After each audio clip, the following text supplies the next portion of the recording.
हम झूठ बोलते हैं।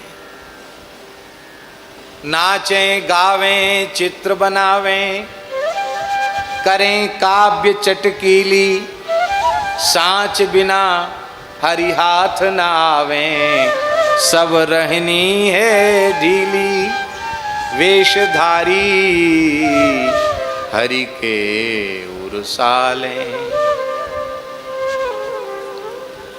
मन मिथ्या झूठ बोलता है, तो सत्य वचन पहली शर्त है, सत्य वचन, मन वाणी क्रिया से सत्य का आश्रय।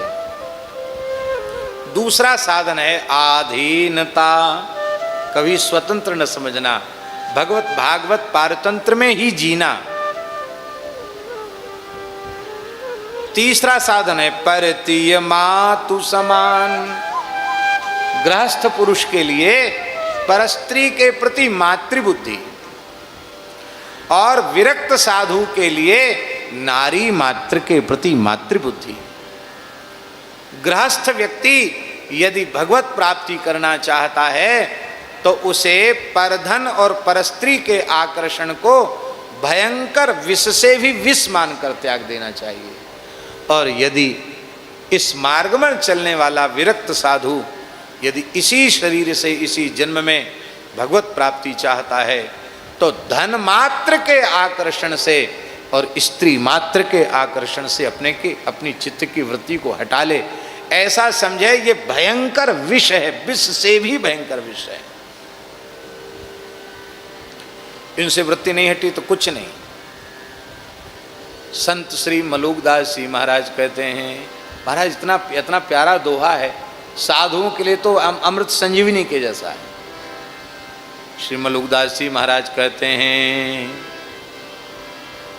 नारी घोटी अमल की, अमली सब संसार, को एक साधु ऐसा ना मिला, जो संग उतरा हो पार।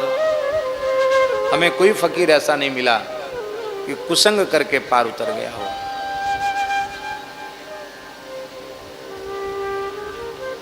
नारी नाही निहारिये, मलुकदास जी की साखी, नारी नाही निहारिये, करे नयन की चोट, को एक साधु उबरे, पर ब्रह्म की ओट।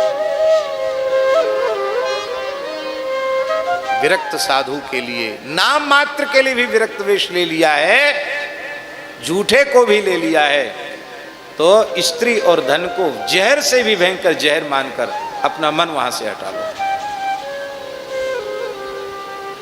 तो आगे बढ़ पाओगे, नहीं तो नहीं। सत्य वचन आधीनता, परतीय मातु समान,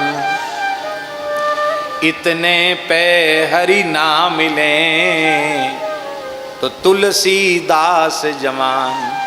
इतना करने के बाद भी भगवान न मिले तो गोस्वामी तुलसीदास कहते हम तुम्हारे जमानती बनने के लिए तैयार हैं, हम ठाकुर जी से झगड़ा करेंगे।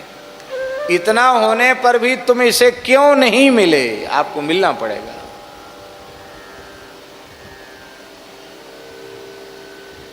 पर क्या करें भगवान, हमारा मन आदियों से ग्रसित है, शरीर व्याधियों से ग्रसित है।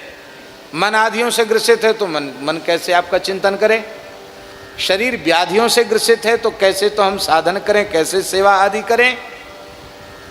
और वाणी से कैसे गुणगान करें, क्योंकि वाणी भी असत्य से युक्त हो रही है।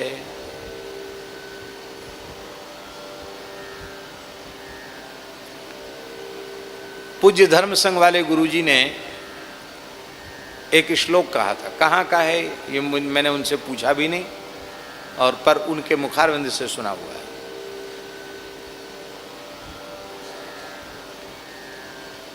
एक बार गुरुजी से पूछा, गुरुजी पुराणों में लिखा रहता है कि शाप दे दिया उसको, वरदान दे दिया उसको, और ना साप लगते ना वरदान लगते, क्यों नहीं लगते?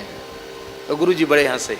किसी विद्यार्थी ने पूछा था, हम पढ़ने जाते थे, गुरुजी ने सुना, बोले लिखो एक श्लोक। बहुत बढ़िया श्लोक।